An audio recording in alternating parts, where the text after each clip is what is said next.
Hello दोस्तों, मैं professor doctor Gautam Anand, comrade All India Forward Bloc की तरफ से मैं दिल्ली संसदीय क्षेत्र से अपना नामांकन दर्ज करने की सोच रहा हूँ। जय हिंद, जय भारत, एक देश एक भारत। मैं जाति विहीन, धर्म विहीन और सुदृढ़ आर्थिक व्यवस्था का समर्थक हूँ। मैं चाहता हूँ कि ऐसे कोई भी प्रावधान हमारे संविधान में नहीं हो जहाँ पे जाति विहीन और धर्म विहीन और समृद्ध आर्थिक रोटी कपड़ा और मकान जैसे समस्याओं पर काम करती हो। हमारी पार्टी धरातल से जुड़ी हुई पार्टी है और हम सभी नागरिकों के लिए वचनबद्ध हैं कि जब हमारी सरकार बनेगी तब उस सरकार में हम रोटी कपड़ा और मकान की प्रमुखता देंगे।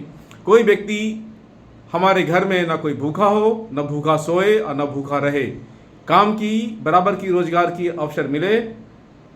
शिक्षा उस शिक्षा एवं अन्य स्तर पर प्राप्त करने वाली शिक्षा योग्यता के आधार पर मिले और जो विद्यार्थी जो मेधावी हैं उन्हें अपने मेधाविता के हिसाब से उन्हें पद प्राप्त हो। जो निष्क्रिय समाज है, जो निष्क्रिय शासन व्यवस्था है, उस शासन व्यवस्था के विरुद्ध हमारी एक आवाज़ है और इस आवाज़ में हमारा देश सबसे आगे है और हमें सुदृढ़ और समृद्ध भारत बनाना है, ऐसा मुझे सोचना है और इसके लिए मैं संकल्पबद्ध हूँ। मैं चाहता हूँ कि हमारी देश की परिभाषा वैसी हो जब हम सोचते हैं कि जब हम सो करके उठें तो हमारा देश सुनहरा दिखे। सुबह की प्रभात बेला पर जब हमारी सूरज की रोशनी हमारी धरती पर पड़े तो सबसे पहले हमारे खेतों में चमकती हुई गेहूं की बालियां बिल्कुल सुनहरे किरणों से प्रकटित हो। दूसरा, जब हम सो करके उठें तो हमारे कानों में मंदिर की आवाज़ें और उनकी घंटियां गूंजें और जय श्री राम का नारा भी लगे, जय भारत का नारा भी लगे, भारतवर्ष की समृद्धता का भी नारा लगे। जब हम घर से बाहर निकलते हैं तो हमारे शरीर पर एक ऐसी वस्त्र हो जो सुनहरा हो। जैसे पहले सोने की चिड़िया कहीं जाने वाली भारतवर्ष कोई अलग नहीं था। हमारे खुद के अपने उद्योग धंधे जो चौपट हो चुके हैं, जो आज हम ताइवान और अन्य देशों से निर्यात कर करके हौजरी के बने हुए सामान को पहनते हैं, उन सामानों का भी प्रतिरोध होना चाहिए और हमारे देश में बनी हुई सिल्क के कपड़े हर व्यक्ति के शरीर पर शोभित होना चाहिए।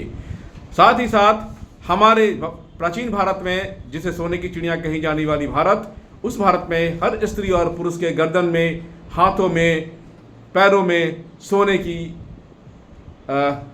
आभूषण होने चाहिए ताकि जब हम देखें अपने भारत को मुड़कर तो सोने की चिड़िया कहीं जाने वाली वो भारत जिसे हम खो चुके हैं, हम आधुनिकता में प्रभावित कर चुके हैं, ऐसे भारत का निर्माण हमें करना है।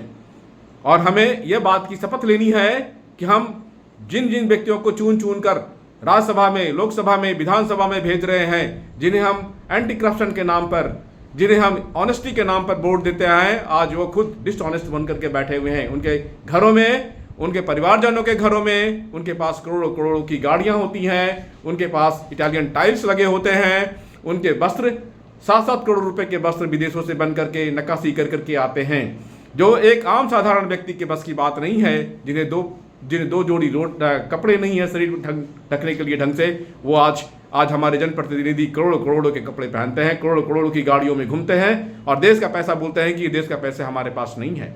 हम पर तरह तरह के जीएसटी लगाए जाते हैं। हम उन जीएसटी को भी बंद करने की सोच रहे हैं। हम सर्विस टैक्स को खत्म करने की सोच रहे हैं। हम टोल टैक्स को खत्म करने की सोच रहे हैं। एक परिवहन चालक बार बार टैक्स भरता है, गाड़ी का टैक्स भरता है, पेट्रोल का टैक्स भरता है, साथ में टोल टैक्स भी भरता है।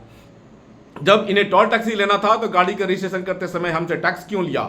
इस बात की भी पुष्टि सरकार को करनी होगी और इन्हें बताना पड़ेगा कि तुम टोल टैक्स यदि लेते हो तो क्या ये जो सड़कें बनी हैं, क्या उन ठेकेदारों ने जो बनाई हैं वो क्या अपने घरों के पैसों से बनाई हैं, अपने महल को बेच करके बनाई हैं, किसके पैसे से बनाई हैं? यदि वो हमारा पैसा लगा था, हमारी जनता का पैसा लगा था, तो इन पैसों पर हमारा अधिकार था। हमारे पैसे पर ये नवनिर्माण किए गए थे तो इस पर टोल टैक्स क्यों लग रहे हैं? क्या हमारे पैसे से बनी हुई चीजों पर हमारे घरों में क्या हमें घरों की कर देने की आवश्यकता है? हम भारतीय कहाँ स्वतंत्र हैं? हमें आर्थिक रूप से कमजोर करने की साजिश वर्तमान सरकार और राज्य सरकार कर रही है। हमें इसके विरुद्ध खुल करके मुकाबला करना है, डट के मुकाबला करना है और सत्याग्रह के साथ करना है। कहीं भी कोई भी वायलेंस नहीं करना है। हमें इस बात की घोषणा करना है। और शपथ लेना है कि हम ऐसे कोई भी काम ना करेंगे। हम बिल्कुल अनुशासन में रहेंगे और अनुशासन के सभी नियमों का पालन करेंगे, तभी हमारा देश का नवनिर्माण हो सकता है। और भारत जो सोने की चिड़िया कहीं जाने वाली सोने की चिड़िया थी, हर घरों में जब संपन्नता आएगी तो ये खुद ब खुद ये भारत सोने की चिड़िया बन जाएगी। जय हिंद, जय भारत।